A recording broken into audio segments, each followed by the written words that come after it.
Hi, guys. So, today I'm going to be talking about something which is widely spoken across the globe and there is still a lot of confusion. So, I'm talking about gut health. Now, gut health, while people do understand it has something to do with the stomach, but still there's a lot of confusion. So, here it is in the most simplest manner gut health is nothing but the ability to digest the food that you eat, to absorb the food that you eat, and to excrete the food that you don't need from the food that you've eaten. It's as simple as that. Your gut begins from your mouth till your anus, so it covers your mouth, which is the oral cavity, your esophagus, your stomach, your small intestine, your large intestine, which is also called the colon, and then the anus. So that's your GI tract, and that's your gut health. Now, today I'm going to be talking about 7 ways that can really help you improve your gut health. Number 1 is swapping your refined carbs to whole complex carbohydrates. When I say refined, I'm referring to junk food, processed food, simple sugars. What it does is it's basically pre-processed to the simplest form, goes into your body, gives you a sugar spike, and its job is done. Whereas when you have complex carbohydrate, let's say a whole wheat chapati or a multigrain bread, loaf, or legumes in pulses, it gives you nutrition. It allows the gut system, your GI tract to work, digest, absorb. So a lot of traction happens, right? And now when I'm talking about this particular aspect, I must talk about fiber. Fiber is extremely important, which is a very, very important part of your whole grains and complex carbohydrates. There are 2 kinds of fibers. One is soluble and one is insoluble. Now let's talk about insoluble fiber. Insoluble fiber does not dissolve in water. It is found in in the skin of fruits and vegetables, in the seeds of fruits and vegetables, on the husk of the grains. What it basically does is it adds bulk to the stool and thereby making the bowel movement a smooth process. It also increases the gut motility, which means the movement in the GI tract is smooth. Whereas the soluble fiber gets dissolved in the water, forms a gel-like a substance, helps you with heart health, helps you with cholesterol, high cholesterol level, also with weight loss, right? Now, this is found in things like oats, your nuts and seeds, also fruits and vegetables. So you need to make sure, chia seeds is a good source of soluble fiber. So you need to make sure that you add soluble and insoluble fiber, both to your diet.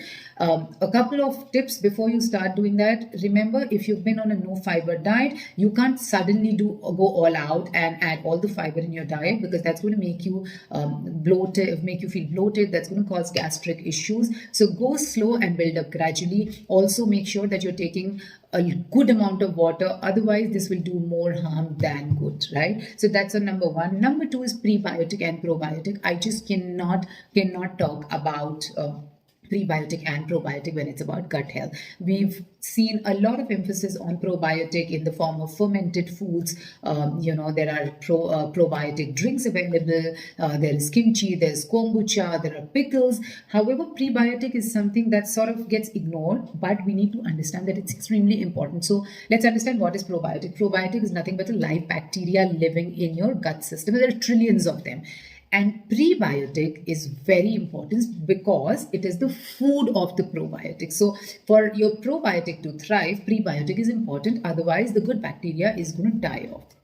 So prebiotic is found in onion, garlic, leeks, banana, oats, pulses, legumes. So you need to make sure that you add all those foods to your diet. Now what happens? These are the foods, prebiotic, the fiber of the food goes undigested till your small intestine, and then it goes to your colon. It gets fermented there. Now when it gets fermented is when the probiotic, the bacteria, thrives on it, right? And in the fermentation process, there are short chain fatty acids that are released, which are very, very good. And one of them are butyrate. Butyrate is extremely beneficial for your health. So you need to make sure that you add prebiotic to your diet. Also, one quick thing, pure ghee is rich in butyrate, so that must be also part of your daily diet. I am not asking you to overdo it. Half teaspoon to 1 teaspoon ghee every day is a good enough amount, not more than that.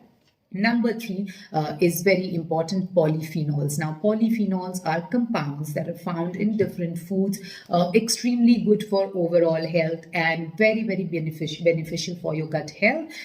They are antioxidant rich, they are anti-inflammatory rich, and they are extremely good for your bacteria, for your immunity. Where are they found? They're found in berries, they're found in various kind of grains, fruits, vegetables, different variety and different colors of fruits and vegetables. So when we talk about polyphenols, we talk of your plate as a rainbow. So eat all colored of fruits and vegetables to get your polyphenols. The next on the list is very simple, very important.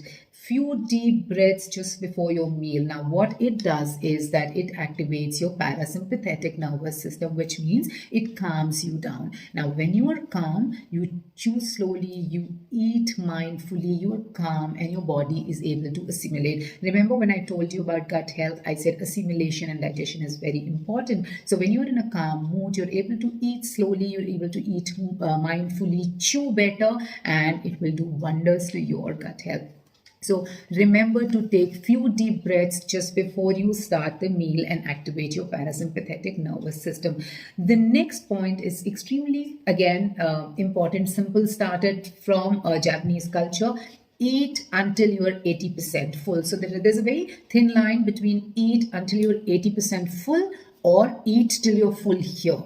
Now, eat 80% full means you are optimally full and you are relaxed and you are really enjoying the meal. But the moment you're full till here, after 10 to 20 minutes, you're going to regret why did you eat. So you need to get into the queue of eating mindfully. You need to get into your hunger cues and stop when you're optimally full. You do not have to really finish everything on the plate. So one tip is to serve less and then eat the full thing. But if you've served quite a lot of food, it's all right to not finish and maybe leave it for your next meal, but don't overstuff. Inside is not a dustbin. It's the most important organ.